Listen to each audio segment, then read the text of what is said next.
Buonasera da Telefriuli, ben trovati all'edizione serale del nostro telegiornale che apriamo parlando della 45esima edizione della Fiesta delle Patrie dal Friuli, che è stata celebrata a Vito d'Asio. Tra tante autorità presenti c'era anche l'assessore regionale Roberti, che ha ricordato l'importanza della tutela delle lingue minoritarie e le azioni che la regione ha intrapreso in tal senso.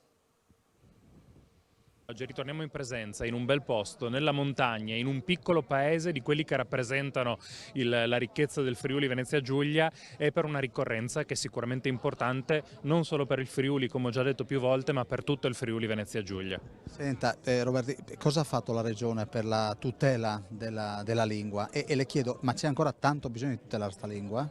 C'è sempre bisogno di tutelare la lingua, le lingue presenti sul territorio regionale. Per quanto riguarda il friulano, penso al piano di politica linguistica che abbiamo approvato da poco e che rappresenta una svolta rispetto al passato, con interventi importanti, puntuali, dove le chiacchiere stanno a zero e ci sono tanti interventi mirati che vengono messi sul campo. Penso al nuovo regolamento sul finanziamento per gli enti e associazioni che si occupano di friulano, che abbiamo approvato soltanto qualche giorno fa, dopo aver consultato anche le associazioni storiche che si occupano di friulano sul territorio.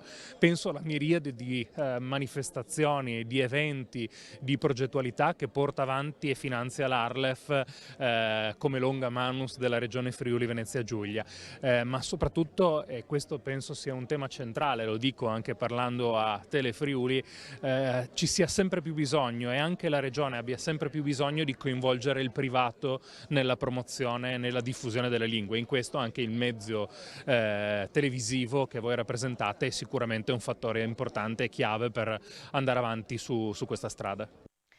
Soddisfatto il sindaco del paese ospitante Vito d'Asio, che ha detto: abbiamo vinto una scommessa, invito altre località a farsi avanti per un'opportunità come quella che abbiamo avuto noi. Il sindaco di Vito d'Asio è comune ospitante la Fiesta della Patria dal Friuli. Allora Gerometta ha atteso tanto questo momento. Guardi, si può dire che sono anni che lo stavamo aspettando, e in questo ambito devo ringraziare il mio parroco, Don Gerometta, che è andato ogni anno a dire la messa in friulano e ha cominciato un po' per scherzo a proporre Vito d'Asio, ma lo scherzo è diventato sempre più battente, la sua richiesta, fin quando è stata accettata.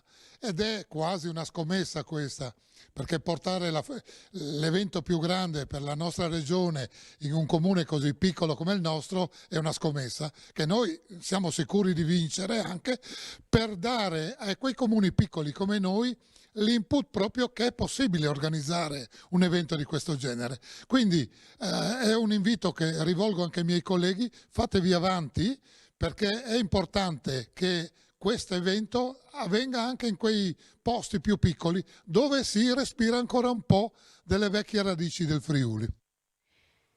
Imbandierato con l'Aquila anche il centro di Udine, il sindaco Fontanini ricorda l'importanza del 3 aprile 1077. È una storia antica, perché Fevelin dal 1077, quindi il posto di anni fa, quando tete di Miece, l'imperatore Enrico IV ha dato al patriarca di Aquilea il potere anche temporale su questi territori, che era il Friuli, non dove il Friuli, perché era dentro anche un tocco di Carinzie, era dentro la Slovenia, si arrivava in pratica fino a Bergamo, in Lombardia. Questo era il patriarcato di Aquilea, quindi un patriarcato, un lavoro grande, che era nato in denanti in pratica fino al 1600, quando è stata abolita.